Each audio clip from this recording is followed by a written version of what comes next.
तो यहां पर ध्यान से देखिए, इज्जत करने वाला व्यक्ति ही हो गया। तो जिसकी वो इज्जत कर रहा है वो उसका बड़ा या उसके बड़े। तो बेटा ये साफ साफ क्लियर है कि ये इसके बड़े हैं, ये मेरे बड़े नहीं है, ये आपके भी नहीं है, ये हमारे भी नहीं है, पर इसके हैं, ये कंफर्म्ड है। तो बेटा जब ही लगा के हम बात करते तो हम किसी एक ही की ही बात करें, ये बात कंफर्म्ड है। पर नहीं, बात समझिए, अगर मैं इस ही को यहां से हटा दूं और इस ही की जगह बेटा मैं यहां पे वन लगा दूं, तो ये हर कोई आ गया। आय से बात करोगे तो अपनी ही बात है, यू होने पर आप ही की बात है, वी होने पर हमारी ही बात है, पर वन होने पर हर किसी के बारे में बात है। जब मैं वन के साथ कोई बात कह रहा हूं तो उसका मतलब क्या है कि यहां पर हम हर किसी के बारे में बात कर रहे हैं। आपके बारे में बात चल रही है, मेरे बारे में, हर किसी के बारे में बात चल रही है। जैसे एक इंसान को ईमानदार होना चाहिए, तो इस एक इंसान का मतलब हर वो इंसान की मैं बात कर रहा हूं जो इंसान की कैटेगरी में आता है।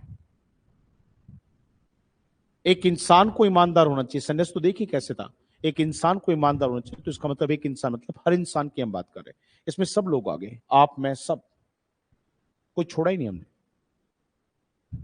तो एक गलती कभी मत करना बेटा कि आप ही लगा के बात करोगे तो किसी ही के बारे में, यू का मतलब यू के बारे में, आई का मतलब आई के बारे में, पर जब वन लगा के बात करोगे तो हर किसी के बारे में आप बात कर रहे हैं। जैसे हिंदी में आपने बोला एक इंसान, तो इसका मतलब हर एक व्यक्ति, हर वो व्यक्ति जो इंसान की कैटेगरी में आता है, किसी को छोड़ा ही नहीं हमने। एक इंसान को ईमानदार होना चाहिए, इसका मतलब हर इंसान को ईमानदार होना चाहिए, मैं ये कहना चाह रहा हूं। और बेटा जब सबके बारे में बात करते हैं, किसी को छोड़ा ही ना हो, तो फिर बेटा जी वहां पे आई यू वी दे ही शीट में से कुछ मत लगाओ, वहां क्या लगाओ, वन। आई यू वी दे ही शीट में से सब हटाओ और क्या लेके आओ, वन।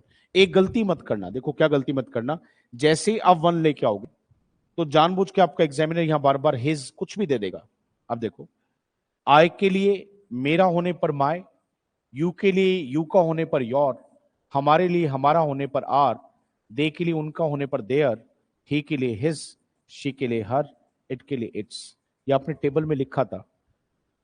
कोई चीज मेरी है तो माय, आपकी है तो योर, ही की है तो हिज, शी की है तो हर। पर बेटा यहां तो वन लिख रहे हैं, तो वन का मतलब तो हर कोई, पर यहां तो आप कह रहे हैं हर कोई और पीछे हिज लगा के आप किसी ही को दिखा रहे हैं। ये तो दोनों एक साथ नहीं चलेंगे। एक तरफ तो वन कह के हर कोई और एक तरफ हिज कह के किसी एक ही की बात करो, ऐसा तो दोनों एक साथ नहीं चलेंगे सर। तो सही क्या बनेगा बेटा, तो सही कहने के सेंस में हम ये कहेंगे बेटा, जब हर कोई की बात हम कर रहे हैं तो फिर ऐसी सेंस में बेटा हम वंस का प्रयोग करेंगे, one's, O N E apostrophe S, one's. तो वन मस्ट रिस्पेक्ट वंस